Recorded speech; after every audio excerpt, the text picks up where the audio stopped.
Christopher Columbus was born in the Italian city of Genoa in 1451. His dad was a weaver, a person who prepares wool to be weaved into cloth. Christopher didn't want to be a weaver. He loved the sea and wanted to be a sailor. He began sailing at the age of 14. He sailed around the Mediterranean Sea, that's near Spain, and became a skillful sailor. He learned how to make maps and charts and how to sail from one place to another or to navigate. So to navigate is like learning to find your way. As he grew older, Columbus wanted to sail longer distances. He was part of the crew of a ship that sailed into the Atlantic. His ship was attacked by pirates off the coast of Portugal and sunk. Columbus was able to swim to shore. He went to a city in Portugal named Lisbon. He spent many years there sailing on trips from Portugal and learning more about navigating at sea. He also heard stories about very rich lands to the east. These were the countries of India and China. China was called Cathay at the time. Travel to China and India was very long, dangerous and hard. The merchants, these are people who bought and sold goods, like shopkeepers, were being attacked, robbed and killed on those trips.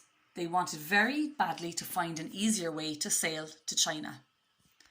Columbus thought that he had the answer.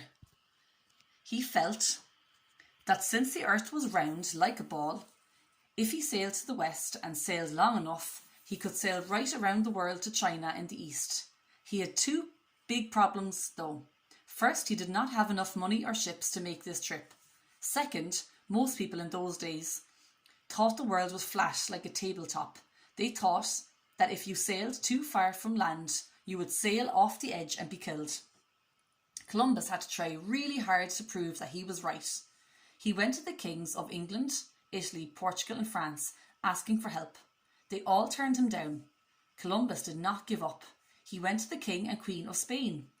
Queen Isabella of Spain believed in Columbus and after some time convinced the king to help him. They gave him 3 small ships, the Santa Maria, the Nina and the Pinta, and a crew of 87 men. And off he went.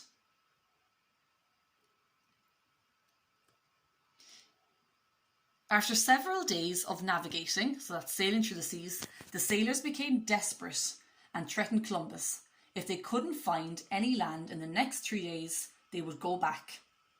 On the 11th of October, they saw some wood and grass floating in the ocean, which indicated that not too far away there had to be land. And finally, on the 12th of October, they reached an island that Columbus named San Salvador. They continued exploring and 2 days afterwards, they came across Cuba and Santo Domingo.